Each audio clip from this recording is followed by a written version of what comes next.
If I could go back in time, I would tell myself these 7 English learning hacks that would have saved me years of struggling. በዛሬ ትምህርት የምነግራችሁ 7 ተግባራቶች እንግሊዘኛ በመማርበት ጊዜ ሰው ቢነግረኝ ኖሮ በዛን ወቅት በጣም በፍጥነት እንግሊዘኛ ማር ይችል ነበር ወይ እንግሊዘኛ ለማወቅ ይችል ነበር። ታዲያ በዛሬ ቪዲዮ እንደነገርኳችሁ እነዚህ 7 ተግባራቶች ማወቅ አሁን ያው አውቂያችኋለሁ ምን እንደሆኑ ግን ደግሞ አሁን እናንተ ደግሞ አውቃችሁ ባላችሁበት ደረጃ ቶሎ ወደ ተሻለ ለውጥ እንድታመጡ እንግሊዘኛችሁ እንዲሻሻል የሚረዳዋችሁ 7 ተግባራቶች ልነግራችሁ ነው። ስለዚህ ከዚህ በኋላ ይሄ ከባድ ነው እንግሊዘኛ ጊዜ ይፈጅብኛል በጣም ጊዜ ፈጀብኝ የሚለው ነገር የሚቀንሱላችሁ ተግባራቶች ናቸው። በትክክል ከተገበራችሁ ብቻ ነው ግን አደራችሁ። ምክንያቱም ብዙ ሰው ለመተግበር ወይም ደግሞ ወደ ተግባር ሲመጣ ይሰንፋል። ነገሩን እንደዚሁ በንግግር ወይም ደግሞ በጽሁፍ በቃሉ ሊረዳው ይችላል።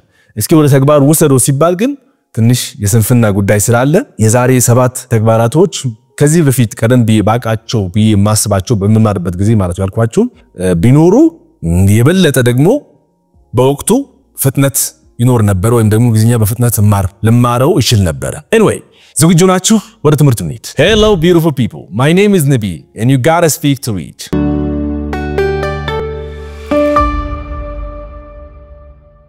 Alright, so hack number 1 ወይም ደግሞ የመጀመሪያው ተግባር ማድረግ ያለባችሁ እንግዲህ እነዚህን በሙሉ አንዳንድ ሰዎች ሾርትካት የሚባል ነገር አለ። ሾርትካት የሚባል ነገር የለም በትምህርት ወይም ደግሞ ማንኛውም ነገር ላይ በአቋራጭ የሚባል ነገር ሳይሆን ትንሽ ልፋት ይፈልጋል ድካም ይፈልጋል።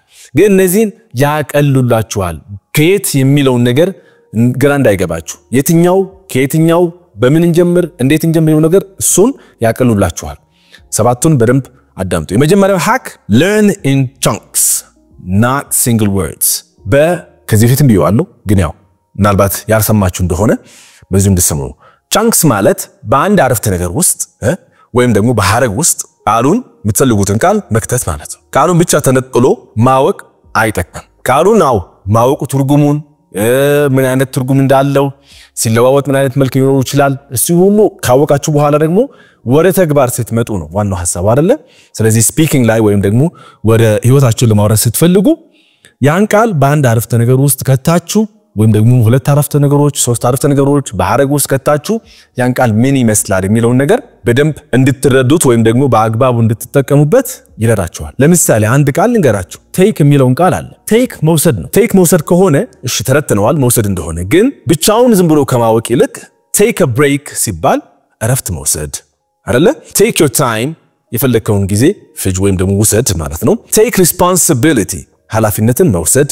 አያችሁ እንደዚህ አይነት ነገሮች ከብቻውን ተነጥሎ ከማየት ይልቅ ከሱ ጋር የሚስማሙ ነገሮች ምን አይነት ነገሮች ናቸው ወይም ምን አይነት ቃላቶች ናቸው ምን አይነት ሐረጎች ናቸው እዛ ላይ መክተት ነው የሚጠበቅባችሁ። ብቻውን ቃሉን አትመልከቱ ማለት ነው። ሌላኛው ምሳሌ outside የሚለውን እንግሊዘኛ ቃል አለ ውጭ ማለት ነው። instead of just seeing the word outside የሚለውን ብቻ ከመመልከት ተነጥሎ ከማየት ማለት ነው I go out for a walk after work. I go for a walk I go out for a walk after work.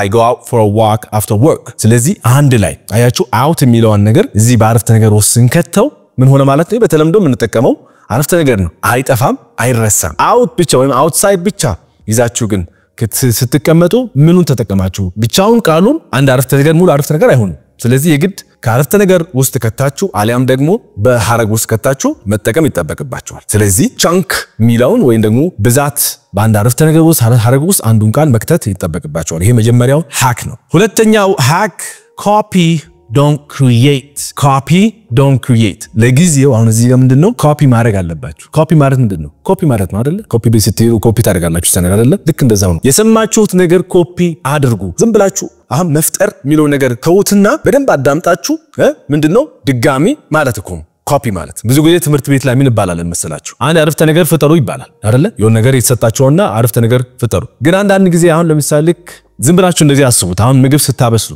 ያለ ሬሲፒ ዝም ብላችሁ አሁን መጣላችሁ ኢንግሪዲየንት ስለ ኢንግሪዲየንቱ ምን ታውቁት ነገር የለም።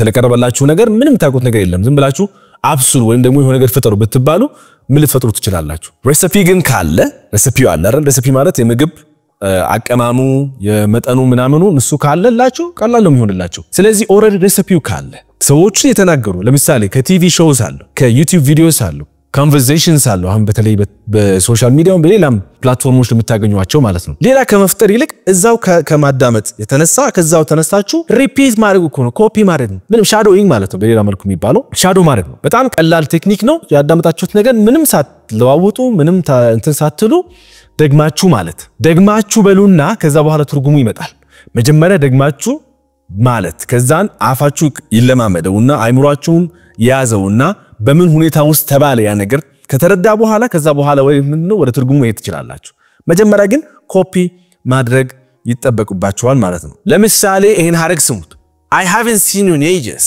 ድገሙት I haven't seen you in ages I have not seen you in ages መድገም ነው በቃ ቀደም ብሎ እንደመጣ በፍጥነቱ ደግማችሁ ከዛ በኋላ የመተንተኑ የመተርጎሙ ምን እንደሆነ ሚለው ነገር ይመጣ መጀመሪያ ግን ኮፒ ማድረግ ይተበቅባችኋል ኮፒን ከለመዳችሁ በኋላ ደግሞ ወደ ትርጉሙ መጣለ ሶስተኛው ተግባር ወይም hack number 3 talk to yourself እዚህ ጋር ከራሳችሁ ጋር ተነጋገሩ ማለት ነው ብዙ ሰው አተናል የሚለው ነገር ስላለ ነው ከማጋ እናወራ የሚለው ሐሳብ ከራሳችሁ ጋር አውሩ ችግር የለም የምታደርጓቸው ነገሮች በምታደርጓቸው ወቅት ማድረግ ማለት ነው ለምሳሌ አሁን ትናንት በአጋጣሚ መንገድ ላይ ሲሄድ መኪና እየነዳው ሰዎች ሲሻገሩ ሰዎች these people are crossing the road እያልኩኝ ነበር ከዛ በኋላ I pressed the brake ወይም ደግሞ I hit the brake ፍሬኑን ረገጥኩት and then I tried to talk to them ከዛ ከነሱ ጋር ለመናገር ፈለኩኝ ከዛ እንዲሁ ይያለ so I stopped at the traffic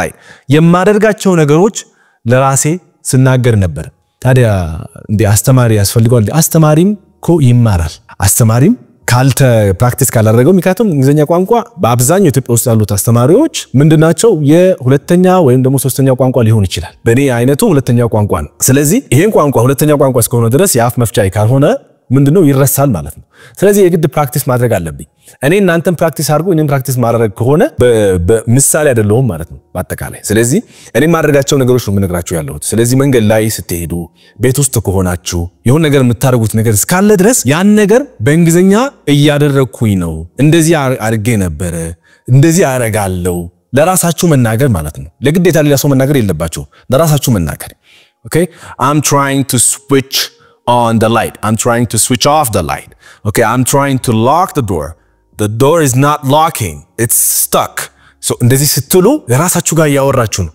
አይደለ የግዴታ ከሌላ ሰው ጋር ማውራት አይተበቅባችሁም ይሄ ሶስተኛው hack ዳይሬክት number 4 use the question to answer ይሄኛው ከዚህ በፊት የነገርኳችሁ አንድ ራሱን የቻለ ቪዲዮ ሰርቼላችኋለሁ አንድ ጥያቄ ምንድነው ከጥያቄው ውስጥ መልስ ታገኛላችሁ የሚለው ነገር ነው ጥያቄው በደንብ ከተረዳችሁ ለጥያቄው መልስ ታገኛላችሁ ማለት ነው ይሄንን ቴክኒክ ካልተረዳችሁ በዚህ ቪዲዮ ላይ ታገኙታላችሁ ይሄን ቪዲዮ በደንብ ከተከታተላችሁ ለእንደዚህ አይነት ኦፕን ኤንድድ ታይፕ ኦፍ ኳስችንስ ላይ ትሄዱ ምን ይሆናል ማለት ነው ለጥያቄው እንዴት መልስ ማግኘት ትችላላችሁ እዚህ ጋር ማብራራት በጣም ሰፊ ስለሆነ ጉዳዩ ማለት ነው ግን ዋናው ሐሳቡ ለጥያቄ መጀመሪያው ጥያቄ መረዳት አለባችሁ ከጥያቄው ውስጥ ኪ question ወይም ኪ verbs የሚባሉ ማውጣት ይተበቅባችኋል ከዛ በኋላ ከኪ verbs ካወጣችሁ በኋላ ደግሞ ሜን ቶፒክ ምንድነው ወይም ደግሞ የተጠየቀው ዋናው ርዕሱ ምንድነው እሱ መረዳት ይተበቅባችኋል ከዛን በስታርተር መጀመር አለባችሁ ወይም ደግሞ መልሶቻችሁ ማስፈንጠሪያ የሚባሉት ሐረጎች መጠቀም አለባችሁ ከዛን ያቀረባችሁት ለዛ ሐሳብ ምክንያት ይተበቅባችኋል ወይም ደግሞ ምክንያት መጨመር ይተበቅባችኋል አሊያም ደግሞ reasoning ማስቀመጥ አለባችሁ አሊያም ደግሞ examples ማስቀመጥ አለባችሁ እነዚህ ጥያቄዎች ስትመልሱ open ended type of questions you have to understand the question first now ከዛው ከጥያቄው ራሱ መልሶች ማግኘት ስለሚችሉ ቴክኒኩን ያው በደንብ ተረዱት ቪዲዮውን ወይም ዲስክሪፕሽን ላይ አስቀምጥላችኋለሁ አሊያም እዚህ ጋር ታገኙታላችሁ ማለት ነው this is the fourth hack ይባላል አምስተኛው hack record yourself እዚህ ጋር ማለት ነው ራሳችሁን ሪከርድ ማድረግ ተጠበቅባችኋል ለምን ሶስት ነገሮችን ወይ actually ሶስት ነገሮች አይደለም ከዛ በላይ ሶስት ነገሮችን ያስተካክላችኋል መጀመሪያ pronunciationአችሁን ያስተካክላችኋል ሪከርድ ስታደርጉ ቀደም ብለን ያያነው ነገር አለ ኮፒ አድርጉ ብያችሁ ነበር ታስታውሱ እንደሆነ ኮፒ ስታደርጉ ሪከርድ አድርጉ ራሳችሁን ከዛ በኋላ ያዳመጣችሁት ነገርና እናንተ ኮፒ ያደረጋችሁት ነገር ይመሳሰላል ወይስ አይመሳሰልም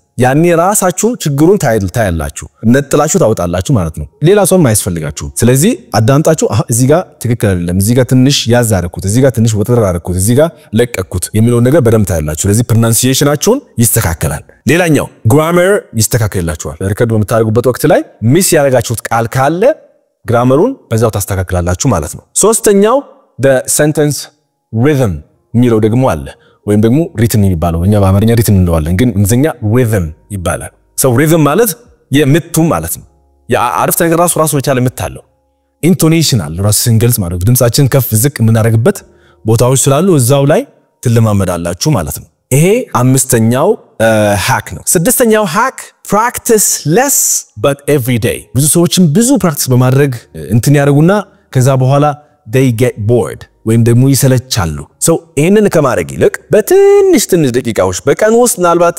15 ደቂቃ በአጠቃላይ ማለት ነው የሚፈጅባችሁ 15 ደቂቃ በየቀኑ ፕራክቲስ ማድረግ ይጠበቅባችኋል ታዲያ ፕራክቲስ የምታደርጓቸው ሶስት ነገሮች ልንገራችሁ እዚህ ጋር 5 ደቂቃ listening ማዳመጥ 5 ደቂቃ speaking ከዛን 5 ደቂቃ ደግሞ reading እና writing እነዚህን በቀን ውስጥ 15 ደቂቃ እንግዲህ በጣም ብዙ አይደለም አይደለ ስለዚህ ዋት ማድረግ ትችላላችሁ 5 ደቂቃውን ከዛን ከሰዓት 5 ደቂቃውን ከዛን ማታ 5 ደቂቃውን ማድረግ ትችላላችሁ እነዚህ ስታደርጉ ምን ይሆናል ማለት ነው ትንሽ ደቂቃ ስለሆነች አትሰለቹም እና መተግበራችሁም ምን ይሆነ ልማድ የሆነ ሲመጣ ከዛን እንግሊዝኛ ባንድ በኩል ምን አደረጋችሁት የህይወታችሁን አንድ አካል አደረጋችሁት ማለት ነው ከዛን ለመተው እንኳን ብትፈልጉ ልማድ ስለሆነ አተውትም ልማድ በቀላሉ ማቆም አንችልም ለዚህ ነው ብዙ ጊዜ መጥፎ የሚባሉ ልማዶች አሉ ወይም ሱሶች አሉ እነዚህ ሱሶች ከልማድ የመጡ ናቸው በተደጋገሙ ቁጥር ከዛ በኋላ አሁን ሱስ ሆኑና እንዴት ማቆም ይቻላል ይከብዳል አይደል ልክ እንደዚህ ጥሩ ነገሮችን ደግሞ እንደ ሱስ ወይም ደግሞ እንደ ልማድ ማድረግ እንችላለን ካደረግናቸው ከዛ በኋላ ለመተው አይምሮአችሁ ራሱ አይፈቅድልን ስለዚህ በየቀኑ ፕራክቲስ ማድረግ አለባችሁ ግን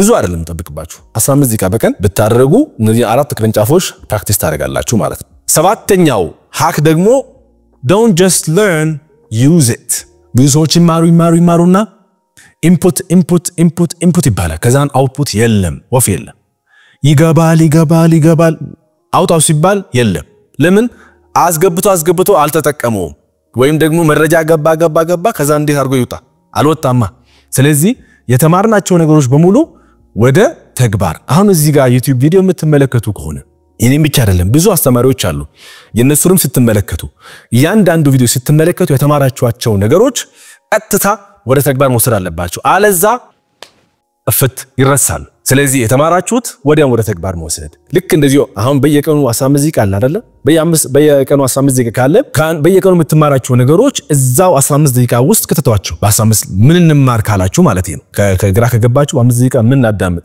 ይሄው ማዳመጥ ትችላላችሁ ምን ልጻፍ ይሄው ከዩቲዩብ ቪዲዮዎች ላይ ማዳመጥ ትችላላችሁ ስለዚህ ከዛ የምትማራችሁ ነገሮች ወደ ተግባር መውሰድ ይጠበቅባችኋል ሳትተገብሯቸው ይጠፋሉ ይሄ ማንኛውም ሰው መጥቶ እስኪ ብቻ በመማር ብቻ ወይም ደግሞ በማዳመጥ ብቻ በማስገባት ብቻ እንግሊዝኛ የተማረ ሰው ካለ እስኪ ይምጣና ከኔ ጋር ይነጋገር እሱ አይሆንም የተማራችሁት ነገር ወደ ተግባር መውሰድ ወይም ፕራክቲስ ማድረግ የግድ ነው የሚላችሁ አለዛ በፍጹም ለውጥ አይመጣም ይሄው በደፈናው ልንገራችሁ በፍጹም ለውጥ አይመጣም ፕራክቲስ ያስፈልጋል ወደ ተግባር መውሰድ ያስፈልጋል alright እሺ አንድ ጥያቄ ጠይቃችሁና ከዛ በኋላ ኮሜንት ጽፉልኛላችሁ ይሄ just kind of quiz ነው ዞሮ why are you learning English okay አሁን እዚህ ጋር ጥያቄዎቻችሁ መልስ እንድትሰጡ ማለት ነው ይሄንን መልስ መስጠት ከፈለጋችሁ ቀደም በየነገርኳችሁ ቪዲዮ አለ አይደለ እሱን ቪዲዮ ተመልከቱትና እንዴት እንዳት መልስ እንዴት ጥያቄዎች ስንጠየቅ እንዴት ምን መልሳለን የሚለውን ሐሳብ